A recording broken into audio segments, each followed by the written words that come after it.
Thank you. Chris? Yes, the City Hall at the Mall, fantastic name, I didn't think of that.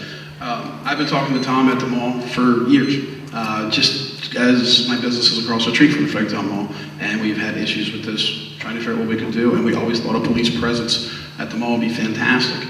They've been looking into the option of donating space, whether it's an office space, whether it's a parking lot, something along those lines. It would be great. That's the kind of stuff they're trying to do.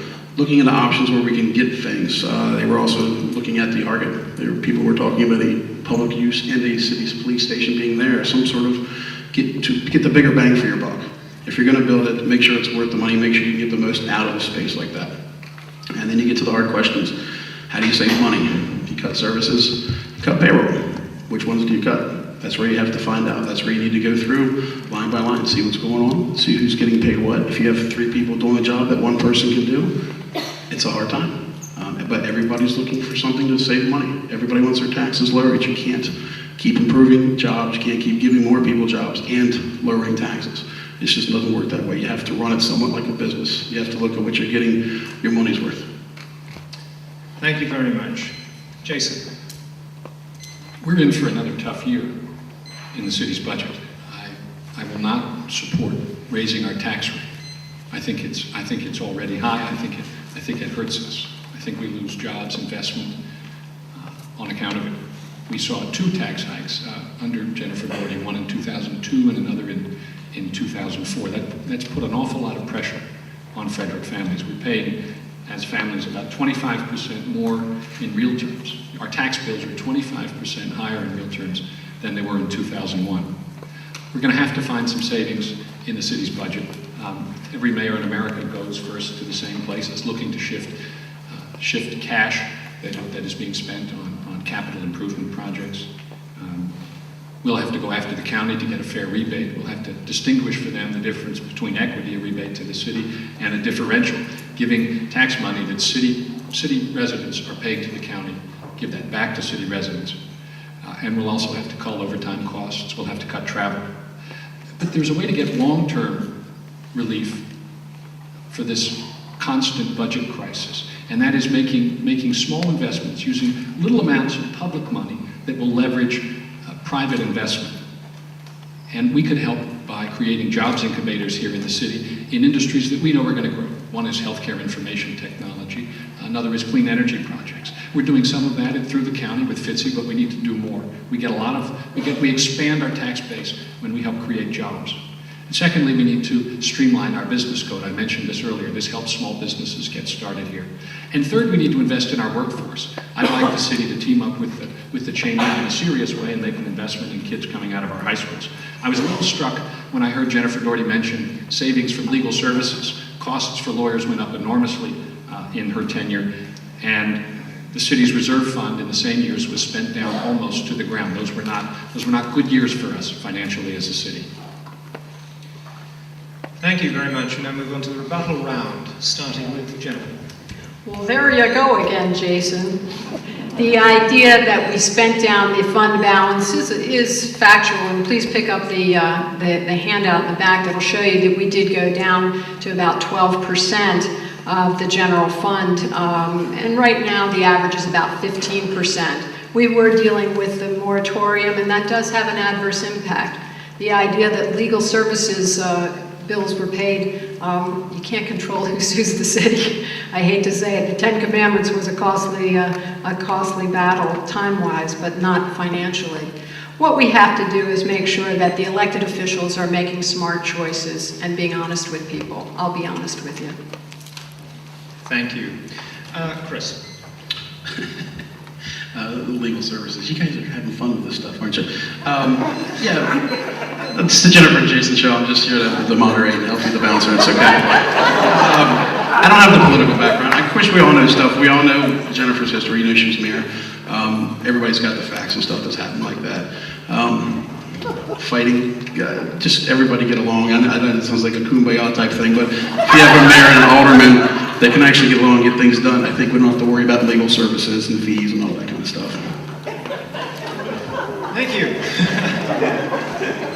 Jason.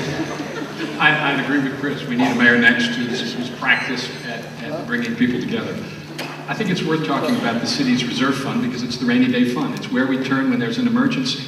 And in 2004, it was spent down to about $800,000. That's the unreserved, uncommitted sort of cash on hand for the city, and that's a dangerously low level. The city has since, in reaction to that, set a level of about 12%. That makes a lot more sense to me. We need to be careful with our reserve funds. We need to spend prudently. That's my intention. Thank you very much.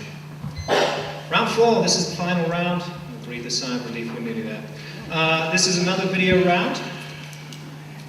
So please listen to the question as it comes up. I'm a widow, a retired teacher from Montgomery County.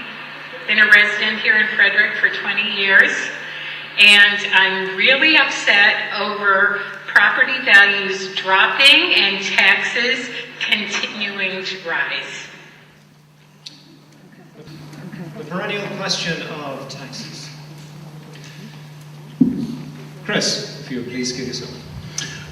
We all just got taxes a month ago, 6 weeks ago, and house values have dropped.